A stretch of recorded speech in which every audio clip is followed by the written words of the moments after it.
Hello everyone. In this world, there's a curse that has haunted humanity for thousands of years. No one stays rich beyond 3 generations. This isn't just a saying, it's a harsh reality that many wealthy families have faced. Massive fortunes can disappear in just 2 or 3 generations if they aren't managed with the right mindset and systems. Have you ever wondered? Why do some people start with nothing, even from homelessness, and eventually build a financial empire that lasts for generations, while many others who had a better starting point stay stuck in a cycle of just getting by? The difference isn't luck. It isn't the amount of starting capital either. It lies in which level you are operating on the generational wealth map.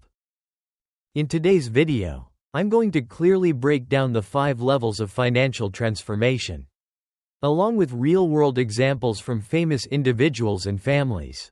This isn't textbook investment advice, it's deep knowledge about behavioral psychology, cash flow rules, and legacy management that truly successful families apply. If you want to leave a legacy for your children instead of debt, this is the roadmap you must understand. Let's dive in. Level 1. The broke state and the victim mentality trap. This is the lowest level, where most people are stuck, not because of lack of opportunity, but because of a victim mindset. They blame the economy, the government, their boss, or their family background. They live reactively, seeing an ad and buying immediately, getting paid and spending it all. They sell their most valuable resource, time, for a small paycheck, then use that money to buy flashy liabilities just to impress others. Real example. Many descendants of the Vanderbilt family, one of the richest families in 19th century America, fell into this level. Cornelius Vanderbilt built an enormous fortune, but within a few generations, his heirs spent lavishly, fought in endless lawsuits, and lost nearly everything. They blamed bad luck instead of examining their own flawed financial mindset. The way out: accept 100% responsibility for your life and completely reprogram your financial thinking. Level 2. The illusion of stability and the middle-class glass cage. At this level, you already have a good income, a house, a car, and some social status, but the biggest danger here is false security. Your income mostly comes from personal labor, the type of income that is taxed the heaviest and is most vulnerable to economic changes. Most people here fall into lifestyle inflation. As their income rises, their spending rises just as fast: bigger house, nicer car, more expensive vacations. Real example. Many high-earning professionals on Wall Street in the US earn between $200 and $500 a year but still live paycheck to paycheck. They constantly upgrade their lifestyle with luxury homes, Mercedes cars, and European vacations. When they lose their job or the economy shifts, they quickly fall into debt because they have no passive income streams. The boundary to reach level 3. Iron discipline in paying yourself first, setting aside at least 10 to 20% of your income to build seed capital, no matter how difficult it feels in the beginning. Level 3. Building net worth and the self-running money machine. This is the major turning point.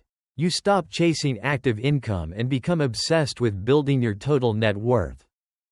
Money now becomes soldiers. Your job is to send them into battle to bring back more soldiers through rental real estate, dividend stocks, or self-running businesses. When your passive income is large enough to cover your family's entire lifestyle without you needing to work directly, you have achieved financial freedom. Real examples. Oprah Winfrey grew up in extreme poverty in Mississippi, faced abuse as a child, and was once fired from her job. She didn't just build a media empire, she invested wisely in stocks and real estate. Her passive income streams helped her become a billionaire while still maintaining strong control of her wealth. Another powerful example is Sam Walton, the founder of Walmart.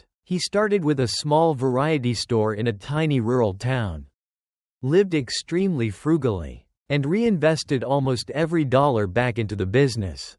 Through the power of compound growth and consistency, he created a massive money-making machine that continues to operate decades later. Level 4. Protecting the legacy and the macro management barrier. Once your assets are large enough to support multiple generations, the focus shifts from making more to protecting and growing the wealth. You now need advanced legal structures, family trusts, family offices, and tax optimization strategies to protect against taxes, inflation, and unexpected risks. Real example: the Rockefeller family. John D. Rockefeller, once the richest man in history, didn't just make money from oil. He established dynasty trusts as early as the 1930s to 1950s. Thanks to these structures, the family's wealth has been protected and grown across more than 150 years, minimizing heavy inheritance taxes while continuing to expand. Even today, the Rockefellers remain prosperous and focus heavily on education and philanthropy for future generations. Level 5. Family Dynasty, a 100-year vision. This is the highest level that very few people ever reach. At this stage, money is no longer the goal. It becomes a tool to achieve great missions and serve society. The family operates under a strict family constitution, where spiritual values, knowledge, ethics, and reputation are valued even more than the net worth number.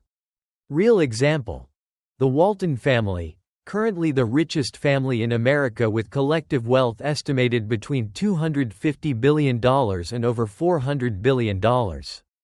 Sam Walton left behind not only Walmart shares but also a strong family governance structure through Walton Enterprises. Even with hundreds of family members across generations, they maintain control, diversify investments, and keep a long-term vision instead of wasteful spending. The family continues to thrive and grow through many generations. Dear friends, the journey from broke to building a lasting family dynasty is not a race of speed, but a test of discipline, perseverance, and wisdom. The greatest asset you leave for your children is not the money in your bank account today, but the thinking ability and the life principles you have worked so hard to develop. Take a moment right now and ask yourself honestly, which level am I currently operating from in my financial life? Am I spending for today? Or am I laying the bricks for a 100-year legacy? Money is simply a receipt that reflects our level of maturity and intelligence. Don't let a lifetime of effort disappear just because you lack the right knowledge foundation. If today's video brought you value, please like it, share it with friends and family who need this roadmap, and subscribe to the channel while turning on notifications so you don't miss the next parts of this series. Thank you so much for watching until the end. I wish you strength, clarity, and the journey toward true freedom, both financially and in your soul. See you in the next video.